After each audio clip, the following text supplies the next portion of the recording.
Assalamualaikum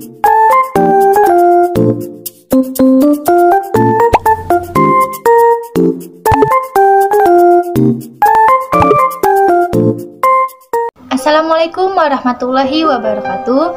Perkenalkan, nama saya Anindita Azharah dari Prodi Akuntansi Universitas Pancasakti Bekasi. Di sini saya ingin membahas tugas manajemen pemasaran 1 dengan dosen pengampu Bapak Dr. Lamerik Haspar, MPD MM. Memanfaatkan pasar global. Bersaing di basis global, memutuskan apakah pergi ke luar negeri. Sebagian besar perusahaan lebih memilih untuk tetap berada di dalam negeri jika pasar domestiknya cukup besar.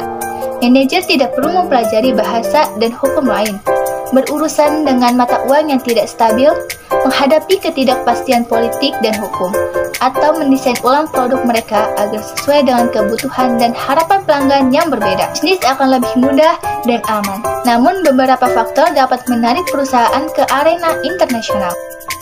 Beberapa pasar internasional memberikan peluang keuntungan yang lebih baik daripada pasar domestik. B. Perusahaan membutuhkan basis pelanggan yang lebih besar untuk mencapai skala ekonomi. C. Perusahaan ingin mengurangi ketergantungannya pada satu pasar. D. Perusahaan memutuskan untuk menyerang balik pesaing global di pasar dalam negeri mereka. E. Pelanggan pergi ke luar negeri dan membutuhkan layanan internasional. Memutuskan pasar mana yang akan dimasuki. Dalam memutuskan untuk pergi ke luar negeri, perusahaan perlu menetapkan tujuan dan kebijakan pemasarannya. Berapa proporsi penjualan internasional terhadap total yang akan dicari? Kebanyakan perusahaan memulai dari yang kecil ketika mereka menjelajah ke luar negeri. Beberapa berencana untuk tetap kecil, yang lain punya rencana yang lebih besar. Berapa banyak pasar yang dimasuki? Perusahaan harus memutuskan berapa banyak negara yang akan dimasuki dan seberapa cepat ekspansi. Strategi entry tipikal adalah air terjun pendekatan, secara bertahap memasuki negara secara berurutan, dan alat penyiram. Manfaat pemasaran global. Beberapa manfaat pemasaran global yang bisa diperoleh antara lain. Yang pertama, pertumbuhan ekonomi. Manfaat pemasaran global yang pertama adalah pertumbuhan ekonomi suatu negara akan meningkat. Pertumbuhan ekonomi bergantung pada kegiatan jual beli masyarakatnya. Karena pemasaran global memberikan kesempatan yang lebih besar dalam menciptakan transaksi jual beli, maka hal ini akan mempengaruhi pertumbuhan ekonomi di negara tersebut.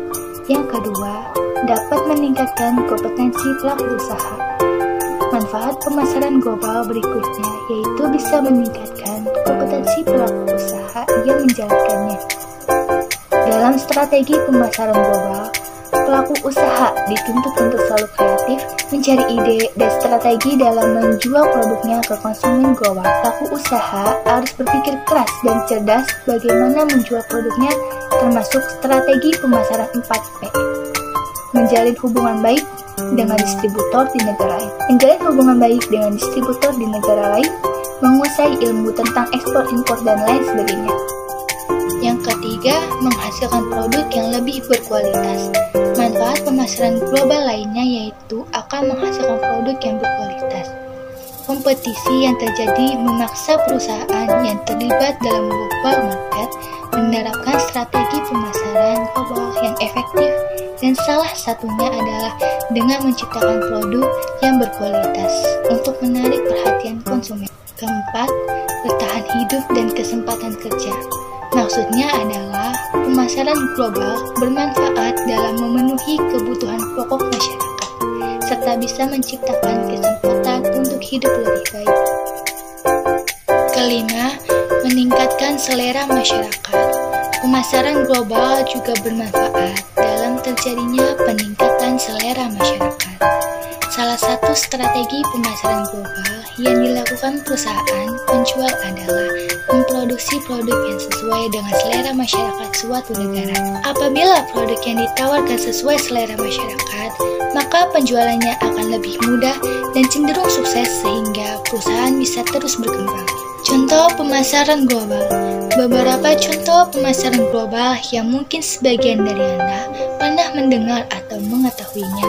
Yang pertama, Microsoft yang sudah menjual produknya ke hampir semua negara di dunia.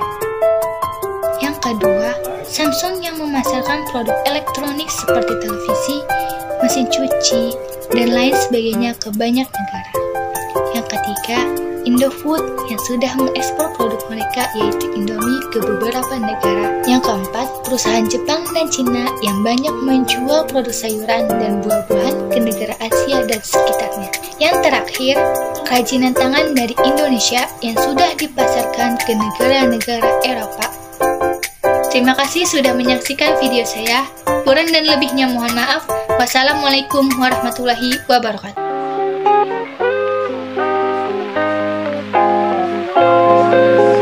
Thank you.